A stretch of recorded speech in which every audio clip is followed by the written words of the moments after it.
Halo pemirsa, Anda kembali bersama kami di Showbiz dan kali ini ayo yuk kumpul yuk di sini karena saya akan ngasih sebuah rekomendasi film ini yang dikerjakan oleh 200 kreator dari tanah air, film animasi yang kayaknya cocok bukan cuma buat anak-anak tapi cocok juga untuk dewasa dan keluarga, semua boleh ajak untuk nonton film yang satu ini. Judulnya adalah Jumbo. Nah, kira-kira sejumbo apa ya value yang bisa kita dapatkan kalau misalnya kita nonton film yang satu ini? Sudah hadir bersama kami salah satu pengisi suaranya yang nanti juga bisa kita dengarkan suaranya dan kita lihat nanti seperti apa. Ada Cinta Laura di sini. Halo Cinta, apa kabar? Baik, apa kabar? Seneng deh kalau ada Cinta Laura di sini karena vibe-nya tuh langsung positif gitu ya. Terima kasih. Walaupun hari ini sedikit lemes, tapi I'm very excited to be here dan nggak sabar untuk ya kita ngobrol-ngobrol tentang project Jumbo ini. Jangan lemes dong. Ini semangatnya harus Jumbo karena filmnya aja kan yang dibahas adalah soal Jumbo. Nah, boleh dikasih tahu dong Cinta, film Jumbo ini bercerita soal apa sih sebenarnya? Ya, Jumbo ini adalah sebuah film animasi yang menurut aku luar biasa banget karena film ini bisa dibilang seputar seorang anak bernama Don yang memang mungkin secara fisik bisa dibilang sedikit besar dan oleh karena itu dibully oleh teman-temannya.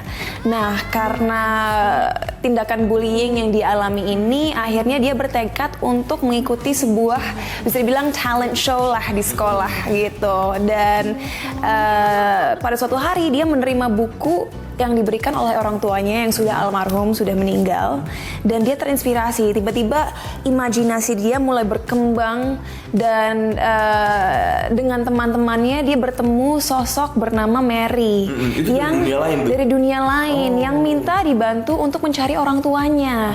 Nah, dalam kisah ini walaupun rasanya seperti mereka ada di dunia lain, sebenarnya imajinasi mereka lah yang benar-benar berkembang biak karena melalui petualangan yang dialami Don dan teman-temannya, mereka belajar untuk saling bekerja sama, belajar untuk berani, untuk membangun rasa percaya diri mereka, dan akhirnya menemukan jati diri mereka yang sesungguhnya. It's such a beautiful story of friendship, family, dan oleh karena itu benar yang tadi dikatakan bahwa film ini benar-benar untuk semua orang tua, anak-anak, keluarga. Jumbo itu untuk semua. Berbicara soal prosesnya sendiri Cinta di sini karakternya sebagai apa dan gimana tuh biar bisa memasuki karakternya tuh gimana tuh Cinta? Jadi proses pembuatan animasi Jumbo ini 4 tahun. Bukan berarti aku 4 tahun ada di studio rekaman dan rekaman suara ya. Itu whole-nya, prosesnya the whole project dari pembuatan ide sehingga alur cerita sampai draft animasinya sampai akhirnya animator membuat motionnya dan lain sebagainya sampai sekarang akhirnya tayang. Benar-benar prosesnya 4 tahun. Aku sendiri melakukan rekamannya tahun 2022 kalau nggak salah. Udah 2,5 tahunan lah ya. Iya, udah 2,5 tahun yang lalu. Lebih, ya. Dan karena aku nggak mau spoiler, walaupun mungkin aku belum tentu ditemukan di trailer yang kalian tonton online, aku berperan sebagai Mama Mary. Dan lagi-lagi saat mengambil peran ini, aku saat mengambil project ini aku nggak tahu peran apa yang diberikan kepada aku. Tapi kenapa aku mau mengambil peran Mama Mary ini? Sebenarnya bukan hanya karena karakternya ya, tapi karena projectnya sendiri. Kalau boleh cerita, aku merasa sangat khawatir untuk generasi muda Indonesia zaman sekarang. Sebenarnya masyarakat secara luas sih, tapi aku sangat memiliki kekhawatiran yang tinggi terhadap anak-anak dan juga remaja. Aku merasa walaupun social media tentu banyak keunggulannya, banyak kekurangannya juga. Aku merasa social media sudah merampas kreativitas dari anak muda dan juga membuat mereka memiliki ekspektasi bahwa apapun yang mereka lakukan harus ada gratifikasi instannya. Dan secara nggak langsung ya ini membuat mereka lebih malas. Film ini, animasi ini mengingatkan bahwa imajinasi adalah salah satu kunci kreativitas terbesar dalam diri kita. Ya Cinta, memang vibes atau pesan heartwarmingnya banyak. Ada bully loh di situ. Bully itu mungkin banyak yang pernah ngalamin di luar sana, anak-anak siapapun lah, kita juga mungkin pernah dibully. Nah, kalau kita nonton ini, kira-kira kita yang pernah merasa terbully, kita bisa dapat apa? Dapat pembelajaran apa Cinta? Aku rasa topik bullying ini dalam film Jumbo tuh relevan banget ya, karena nggak bisa dipungkiri memang data dan statistik menunjukkan bahwa Indonesia adalah salah satu negara Asia dengan kasus perundungan yang paling buruk. Bahkan kadang-kadang kita melihat berita dan kita melihat kasus-kasus yang tidak wajar. Banyak sekali anak-anak di luar sana yang benar-benar menjadi korban bullying dan terkadang tidak didukung keluarga, tidak didukung teman-teman, bahkan tidak didukung institusi-institusi di mana mereka belajar. And it breaks my heart karena bullying itu bagi orang-orang yang mungkin tidak memiliki support system yang cukup bisa berdampak terhadap perkembangan mereka di masa depan, mau itu kekuatan mental mereka maupun emosional. Dan yang menurut aku sangat indah dalam film ini dan dikomunikasikan dengan jelas adalah di akhir hari memang kita tidak bisa mengontrol bagaimana orang lain memandang atau berperilaku terhadap kita. Ya kan, kita tidak bisa mengontrol aksi-aksi bully. Tapi dua hal yang bisa membuat kita melalui itu semua tentunya teman-teman dan keluarga kita. Tapi bagi yang kurang beruntung, jika tidak memiliki support system itu, bagaimana kita memandang seorang bully dan berperilaku pada kita, itulah yang bisa merubah semuanya. Saat kita menyadari bahwa seorang bully adalah seseorang yang sendirinya tersakiti dan melakukan aksi-aksi jahat karena mereka tidak tahu bagaimana melampiaskan perasaan-perasaan yang gak enak itu, baru kita bisa sadar, oh kasihan mereka ya.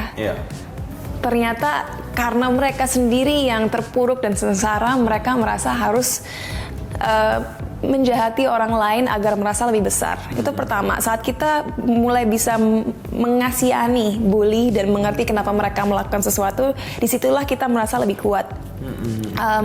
Kedua, saat kita belajar bahwa apa yang dikatakan orang lain tidak mendikte nilai diri kita, itu juga yang akhirnya membuat kita kuat dan bisa mengabaikan kata-kata atau perilaku buruk yang dilakukan orang lain terhadap kita. Dan aku rasa peran utama di film Jumbo ini yaitu Don, walaupun masih anak-anak dan mungkin dibully soal figurnya karena besar makanya dipanggil Jumbo, dia pada akhir film ini menyadari bahwa kata Jumbo itu memiliki kekuatan yang luar biasa karena imajinasinya yang jumbo, dia akhirnya bisa membantu temannya Mary dan melihat dunia dari lensa atau kacamata yang lebih indah gitu. So it's such a beautiful movie. Lebih pilih bangun sekolah atau bangun karir, Cinta? Waduh. Oke, jangan dipotong-potong di social media ya guys.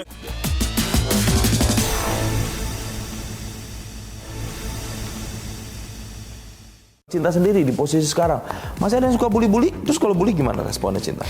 Tapi mungkin bullying yang sangat parah yang aku rasakan baru waktu masuk industri entertainment di usia 12 tahun. Tentunya di masa itu jarang ya anak seusia itu memiliki karir. Dan bisa dibilang karir yang bisa dibilang cukup besar. Jadi ya, aku ngalamin yang namanya verbal bullying, especially social bullying, di mana aku disudutkan, dibuat merasa sendiri. Dan tentu social media walaupun belum sekuat sekarang udah mulai juga melalui blog-blog atau juga ya postingan orang online gitu. Tapi sama seperti Don, untungnya mungkin kita berdua memiliki cara berpikir yang tidak mudah dipatahkan semangatnya, sehingga bullying yang aku hadapi itu membuat aku termotivasi untuk ingin menjadi nomor satu dalam segala hal yang aku lakukan. Memang dari kecil aku orang kompetitif, tapi mungkin karena waktu aku baru memulai karir, aku asumsi orang adalah, oh dia hanya terkenal karena mukanya aja, pasti nggak pinter lah, nggak ini, nggak itu. Aku membuktikan melalui karir akademis aku, yaitu sekolah, bahwa aku bisa mendapatkan satu nilai yang tertinggi. Kuliah pun sekolah di universitas yang bisa dibilang sangat prestigious. Jadi memang sangat menyedihkan, tapi persepsi orang-orang terhadap aku baru berubah saat membuktikan bisa masuk ke dalam salah satu sekolah terbaik di Amerika lah. Tapi itu semua sebenarnya berasal dari bullying yang aku alami, sehingga aku mentransformasikan perasaan negatif dan juga disappointment aku terhadap masyarakat dengan lebih belajar giat lagi dan melakukan berbagai kegiatan kurikuler untuk menunjukkan bahwa aku bisa sukses dalam segala bidang yang aku geluti. Nah, kemudian kan cinta ini cara dalam tanda kutip ya, balas dendamnya dalam hal positif itu lewat pendidikan. Kamu juga sekarang pendidikan sudah tempuh tinggi, tapi kamu juga peduli sama pendidikan anak-anak di Indonesia lewat foundation kamu, Act of Love ya? Ya, jadi mungkin sebagai konteks aja, aku yakin mungkin pemirsa yang nonton mungkin lebih familiar dengan yayasan yang dulu aku bangun dengan keluarga ibu aku, yaitu Sukarseno Peduli. Yang mungkin untuk recap aja, memang sejauh ini sudah membangun 10 SD dan 1 SMP di kaki Gunung Salak. Gitu, dan itulah sekolah yang dibina yayasan keluarga aku dari tahun 2006-an lah.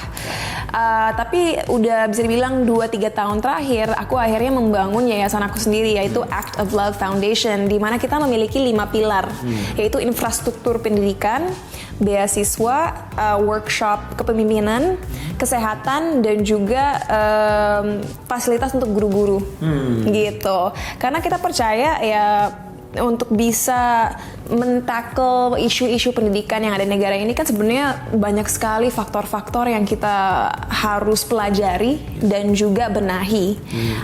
Dan mungkin salah satu project yang kita lakukan yang aku bisa ceritakan tahun 2023 kemarin, kita sempat membangun sebuah jembatan di Sumatera Selatan, di mana di desa tersebut tadinya anak-anak hanya untuk demi sekolah harus melewati arus yang sangat berbahaya. Bahkan mereka harus mengorbankan nyawa mereka sendiri hanya demi bersekolah gitu. Dan ini anak-anak yang sangat kasihan, yang juga dari keluarga yang kekurangan, dan yang lebih membuat hatiku menangis lagi, ada guru honorer yang kadang-kadang membantu menggendong anak-anak ini agar bisa melewati arus tersebut. Dan akhirnya salah satu proyek pertama kita saat Act of Love didirikan adalah memperbaiki infrastruktur pendidikan, yaitu membuat jembatan agar anak-anak di desa tersebut bisa sekolah dengan melewati jembatan yang kita bangun itu. Dan itu udah jadi jembatannya, and it was a very beautiful thing to see. Tapi di luar itu udah 2 tahun terakhir kita melakukan banyak proyek-proyek kecil. Misalnya kita ke rumah singgah dan memberikan fasilitas di mana kita memberikan pengecekan mata gratis bagi anak-anak, karena kesehatan kan juga salah satu pilar kita ya. Dan kita juga sering bekerja sama dengan berbagai rumah sakit untuk mendonor darah, karena tentu itu akan menjadi suatu hal yang selalu dibutuhkan. Dan juga tahun lalu mungkin pemirsa pernah dengar juga bahwa aku dan timku berkesempatan untuk terbang ke Papua. Kita nggak hanya ke Jayapura, tapi ke daerah pegunungan yang bernama Wamena. Di sana kita bertemu dengan penduduk setempat, desa-desa adat juga, dan aku melihat bahwa anak-anak di sana walaupun masih hidup sesuai dengan tradisi-tradisi mereka bersekolah benar-benar ke SD, SMP, dan SMA, tapi fasilitas untuk mereka belajar itu sangat minim. Kadang-kadang mereka makan, tidur, belajar di honai mereka yang bisa dibilang kecil dan tidak punya pencahayaan yang cukup, dan tidak ada tempat duduk dan juga meja yang layak untuk mereka bisa belajar secara efektif. Jadi mungkin proyek besar bagi Act of Love Foundation yang kita miliki dalam jangka waktu dekat adalah ingin sekali bisa bekerja sama dengan orang-orang setempat di Wamena untuk membangun sebuah learning center. Jadi aku tipe orang yang sangat cinta budaya. Aku nggak mau budaya orang-orang adat di daerah Wamena itu berubah, karena menurut aku itu adalah sesuatu hal yang sangat unik dan indah. Tapi bagaimana mereka bisa terus hidup sesuai keinginan dan budaya mereka, tapi anak-anak bisa belajar di tempat yang nyaman dengan pencahayaan yang cukup, furniture yang layak, dan juga fasilitas-fasilitas yang bisa membantu mereka belajar lebih efektif lagi. Karena Indonesia itu adalah negara yang sangat besar. Bahkan di Pulau Jawa aja, di mana ex ibu kota kita yaitu Jakarta berada, masih banyak kemiskinan dan kekurangan yang harus kita benahi. Tapi ya tidak bisa dipungkiri bahwa Indonesia Timur juga memiliki tingkat kemiskinan yang lebih tinggi lagi. Jadi nggak tahu kenapa tapi hati aku tersentuh untuk bisa melakukan lebih banyak di Indonesia Timur karena daerah situ memang selain jauh dan susah dijangkau, aku merasa butuh lebih banyak lagi pertolongan dari kita agar mereka sepenuhnya merasa bagian dari negara Indonesia. Ya, inilah baru yang dinamakan inspirasi gitu ya. Cinta, terakhir untuk menutup segmen ini, aku ada beberapa rapid question. Mungkin Cinta setelah jawab, Cinta bisa kasih sedikit statement ya. Cinta, lebih pilih bangun sekolah atau bangun karir, Cinta? Waduh, oke. Jangan dipotong-potong di social media ya guys. Aku akan bilang membangun karir. Kenapa? Dengan aku membangun karir, aku bisa mendapatkan pendapatan yang lebih tinggi dan juga network yang lebih kuat. Dengan begitu aku bisa membantu lebih banyak orang. Kalau fokus aku hanya membangun sekolah, lama-kelamaan dana pasti akan berkurang kan. Jadi mungkin aku hanya bisa membangun 1 sekolah, 2 sekolah. Tapi dengan aku membangun karir aku bisa membangun lebih banyak sekolah dan juga ikut mencari solusi terhadap berbagai masalah-masalah yang ada terkait pendidikan dan kesehatan. Karena dengan karir aku yang berkembang, begitu juga dengan networkku yang mudah-mudahan akan ikut membantu selain dari segi dana, tapi juga fasilitas-fasilitas lain untuk banyak membangun sekolah-sekolah di seluruh Indonesia bahkan seluruh dunia. So it's about being smart, you know what I mean? Ya, udah kejawab dong nih pertanyaan kedua. Karena saya yang kedua tanya, pilih terkenal atau smart? You know, aku harus jujur bahwa ketenaran itu tidak hanya karena kita kerja keras, butuh keberuntungan juga. Banyak sekali orang pintar di luar sana yang mungkin kurang beruntung dan tidak selalu mendapatkan apa yang mereka mau dalam hidup. Tapi untuk menjawab pertanyaan itu mungkin untuk sekarang ya, karena aku udah memiliki karir ya tentu kepintaran.